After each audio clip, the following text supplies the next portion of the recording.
tous, j'espère que vous allez bien. Aujourd'hui je vous retrouve pour une nouvelle vidéo qui va être une vidéo un petit peu humoristique. En fait j'attendais d'avoir les 1000 abonnés pour la faire et voilà, vous êtes 1000. Encore merci infiniment, je ne peux même pas vous dire à quel point je suis hyper heureuse, à quel point je suis contente d'avoir 1000 abonnés, c'est juste énorme.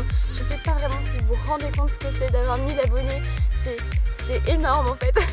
Vous êtes 1000 poneys à me suivre et c'est juste, voilà, encore, je voulais encore vous remercier. Du coup, comme je sais que vous adorez les vidéos humoristiques, c'est le cas de le dire, j'ai décidé aujourd'hui de vous en faire une vidéo humoristique, mais qui va aussi vous apprendre des choses si vous comptez avoir un cheval mais que vous n'y connaissez pas forcément grand chose. Donc, du coup, aujourd'hui, on va parler d'avoir un cheval et on va parler plus précisément du terrain. Je pense faire en fait plusieurs petites vidéos de ce genre. Donc là, aujourd'hui, c'est le terrain, mais après, ça pourrait être sur l'alimentation, sur le travail, etc. Aujourd'hui, en tout cas, c'est le terrain. J'espère que ça vous plaira. Et on se retrouve à la fin de la vidéo parce que j'ai une grosse annonce à vous faire, ou plutôt, je vais vous la faire maintenant. Voilà, je vous mettrai peut-être dans le titre, mais en fait, j'organise une FAQ pour fêter les 1000 abonnés.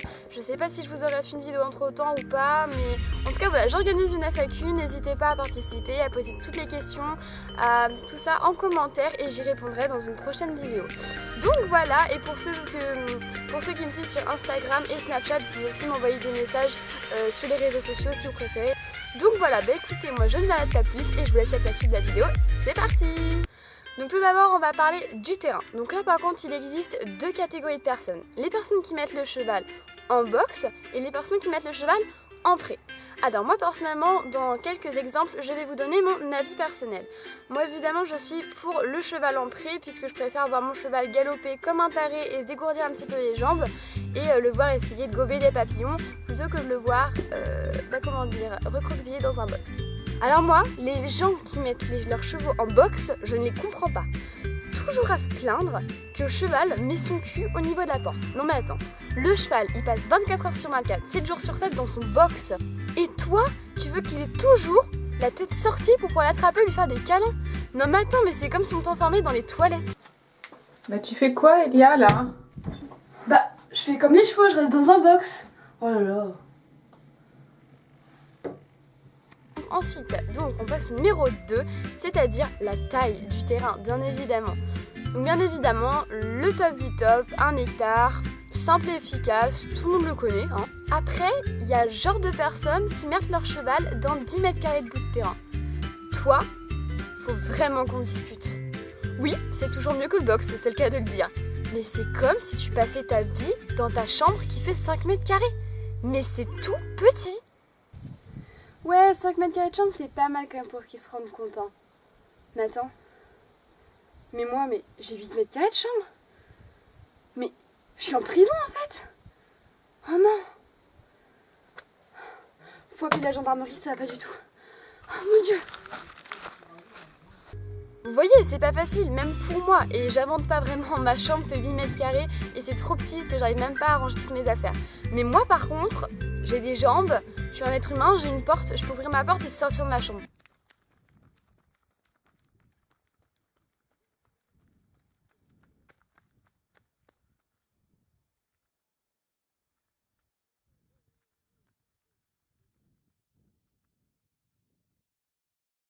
Un cheval, à part s'il a des ailes et qu'il fasse ça, et ben il peut pas sortir de son pré.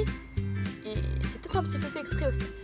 Donc, un pré de 10 mètres carrés, c'est trop petit pour un cheval. Après, c'est mon avis personnel. Puis il y en a qui n'ont pas trop le choix. Mais bon, je crois que si en fait. On a tous le choix. Ensuite, l'abri.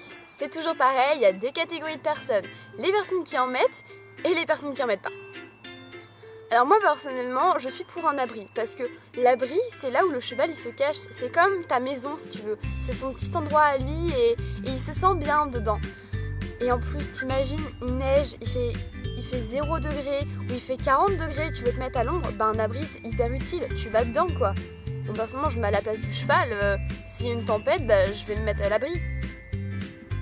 Après, c'est sûr, il y a des gens qui disent que les arbres suffisent, même en pleine tempête. Moi, j'y crois pas, perso, hein, parce que j'ai pas trop envie de connaître ça un jour.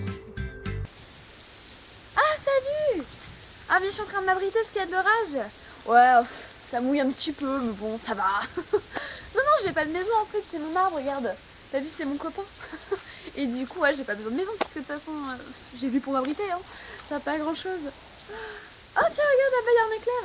Ouais, c'est joli des éclairs. Ah, puis un deuxième. Ah, il se rapproche un petit peu là quand même. Oula, oui, un peu quand même. Ouais, je vais peut-être rentrer chez moi, t'avais peut-être raison en fin de compte. Non mais c'est sûr que c'est mieux comme ça. Ouais, je serai plus en sécurité, ouais. Bon après, oui, c'est mon avis, hein. Mais sérieux, être dehors en pleine tempête? Non. Je veux pas connaître en fait. Je veux pas, désolée. Ensuite, la clôture.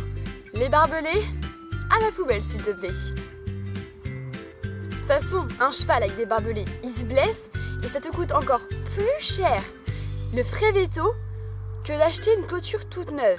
Alors, autant acheter la clôture électrique tout de suite, non? Oui, donc attendez, vous m'avez dit 70 € de visite, 500 € d'opération, ce qui s'était bien blessé, et 200 € de clôture? Oui, c'est ça. On peut payer en plusieurs fois? Non? Ah, c'est cool. On est d'accord, ok? On arrête les dépenses inutiles et on achète une clôture électrique tout de suite. Mais attention, oublie pas ces petites choses là qui s'appellent isolateur parce que sinon l'électricité ne passera pas dans tes fils. Ah, les piquets. Là, je pense qu'on a tous des choix différents à faire. Ça dépend si tu veux faire un prêt fixe ou pas. C'est-à-dire si tu veux déplacer ton prêt d'un point à un autre souvent. C'est ce que je viens de dire, mais j'ai précisé quand même. Évidemment, pour une clôture qui ne serait pas fixe, tu prendrais plutôt ça. Des piquets en plastique. Ça coûte pas très cher et ça va. Mais par contre, surtout pas pour une... Mais par contre, n'en prends pas pour une clôture fixe, hein. On est d'accord, hein. On s'est compris? Et surtout si tu mets une clôture qui n'est pas fixe mais que tu veux déplacer avec des piquets en plastique, n'oublie surtout pas de mettre de l'électricité parce que sinon t'es pratiquement sûr que ton cheval il va essayer de les passer. Et évidemment pour une clôture fixe, on prend les piquets en bois. C'est le plus simple, c'est ce que pratiquement tout le monde utilise et c'est recommandé. Et n'oublie surtout pas les isolateurs à ce moment-là. Donc voilà, cette vidéo est terminée, j'espère qu'elle vous aura plu et qu'elle vous aura fait un minimum rire.